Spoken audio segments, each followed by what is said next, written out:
ആകാശേ പേർ വിളിക്കും നേരം കാണുമെൻ പേരും. പേർ വിളിക്കും നേരം കാണും. പേർ വിളിക്കും നേരം കാണും. പേർ വിളിക്കും നേരം കാണും. പേർ വിളിക്കും നേരം കാണും എൻ പേരും. വിശുദ്ധ വലയം ഉയർത്തിപ്പിടിച്ച് പ്രാർത്ഥിക്കാം. സർവാശ്വാസുടവനായ ഞങ്ങളുടെ ദൈവമേ, കഴിഞ്ഞ 52 വർഷങ്ങൾ ലോകത്തിൽ ജീവിച്ച കർത്താവിനെ സേവിച്ച് കർത്താവിന്റെ വേലയ്ക്ക് ചുമല കൊടുത്ത അവിടുത്തെ ദാസി കഴിഞ്ഞ ദിവസം കർത്താവിന്റെ സന്നിധിയിലേക്ക് കഷ്ടതയില്ലാത്ത, കണ്ണുനീരില്ലാത്ത, ബുദ്ധിമുട്ടില്ലാത്ത ആ ഇമ്പങ്ങളുടെ പർദീസിലേക്ക് അങ്ങ് വിളിച്ച് വേർതിരിച്ചതിനായി ദുഃഖത്തിലായിരിക്കുന്ന നിന്റെ ദാസിനെ കുടുംബാംഗങ്ങളെ കർത്താവ് ആശ്വസിപ്പിക്കണമേ. കുഞ്ഞുങ്ങളെ കർത്താവ് ആശ്വസിപ്പിക്കണമേ. പ്രത്യാശയാൽ നിറയ്ക്കണമേ. ഞങ്ങളുടെ കർത്തൃദാസി ഞങ്ങളെ ആമേൻ മകളെ ആ വിണ്മയമായ ശരീരത്തോടെ, തേജസ്കരിക്കപ്പെട്ട ശരീരത്തോടെ കാണാവുന്ന വലിയ പ്രത്യാശയോടുകൂടെ ഈ ഭൗതിക ശരീരം ഞങ്ങൾ പൂഴിക്ക് പൂഴിയായി, പൊടിക്ക് പൊടിയായി സമർപ്പിക്കുന്നു. അവിടുത്തെ പ്രത്യാശ എല്ലാവരുടെയും യേശു ക്രിസ്തുവിന്റെ നാമത്തിൽ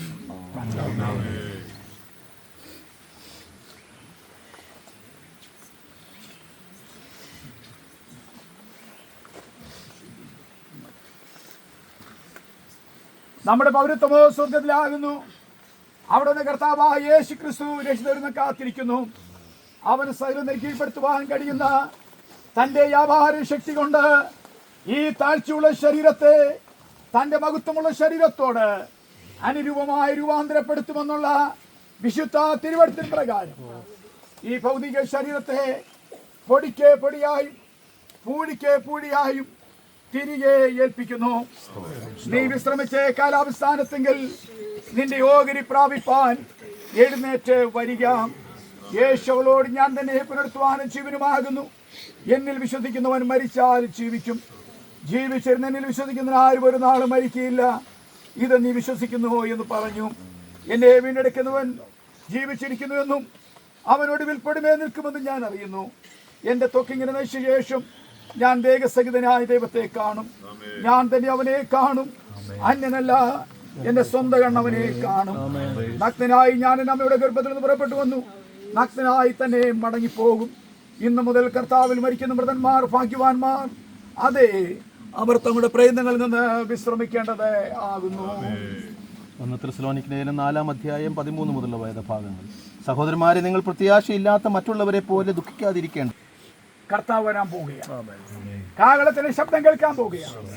ആ ശബ്ദം കേൾക്കുമ്പോൾ ക്രിസ്തുവിൽ മരിച്ചുപോയ സകല വിശുദ്ധന്മാർ വിശുദ്ധമതിൽ ഉയർത്തെഴുന്നേൽക്കുന്ന ഉയർപ്പിൻ സുപ്രഭാതത്തിൽ നമ്മുടെ കർത്തൃദാസൻ ഇനിയെ കാണാൻ പോകുന്നു എന്ന് ഉറപ്പുള്ളവർ പ്രത്യാശയോടെ കരങ്ങൾ ഉയർത്തി കർത്താവിന് ആ പ്രത്യാശ കർത്താവിന്റെ ദാസന് മേലും കുഞ്ഞുങ്ങളുടെ മേലും കുടുംബാംഗങ്ങളുടെ മേലും പകരട്ടെ. ആ വലിയ പ്രത്യാശയോടുകൂടി നാം ഈ ഭൗതിക ശരീരം സംസ്കരിപ്പാനായി പോവുകയാണ്. ആമേൻ. പെട്ടിയുടെ മൂടി മൂടാവുന്നതാണ്. ഉയർപ്പിൻ ജീവനാ നിത്യജീവൻ നൽകും. ഉയർപ്പിൻ ജീവനാ നിത്യജീവൻ നൽകും. കർത്താവിനോടു കൂടെ നിത്യവാസമേ. കർത്താവിനോടു കൂടെ നിത്യവാസമേ.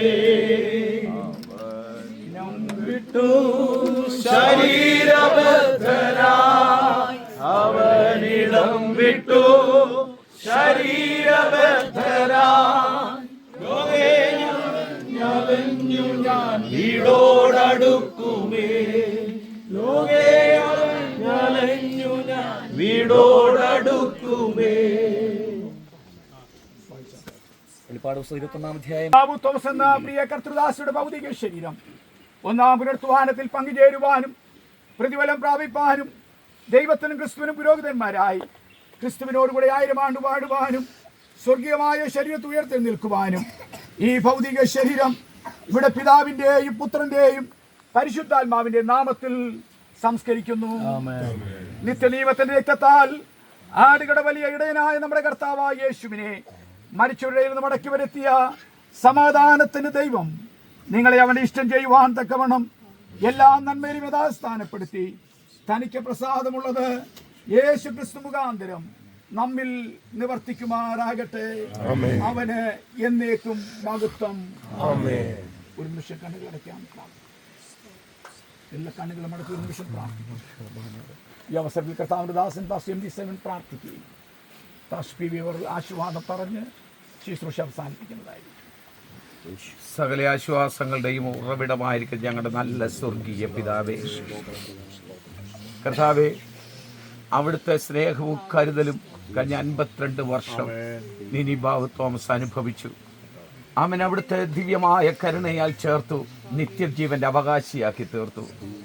അവൻ അനുഗ്രഹിക്കപ്പെട്ട കുടുംബജീവിതം കൊടുത്തു. കുടുംബജീവിതത്തിൽ കർത്താവിന്റെ വേലയിൽ ശക്തമായി നിൽപ്പാൻ ആമേൻ ഞങ്ങളുടെ ദാസനോട് ചേർത്ത് കഴിഞ്ഞ 52 വർഷക്കാലം ആമേൻ കർത്താവേ വേലയുടെ സമയങ്ങളിലെല്ലാം നിർത്തിയതിനും നന്ദി പറഞ്ഞുകൊണ്ട് ഞങ്ങൾ ദൈവത്തെ സ്തുതിക്കുകയാണ്. നമ്മുടെ രക്ഷകരും കർത്താവുമായ യേശു ക്രിസ്തുവിന്റെ കൃപയും പിതാവായ ദൈവത്തിന്റെ സ്നേഹവും ആലോചന പറഞ്ഞ ആശ്വാസത്തോടെ വഴി നടത്തുന്നത് പരിശുദ്ധാത്മാവിന്റെ സാന്നിധ്യം കൂട്ടാൻ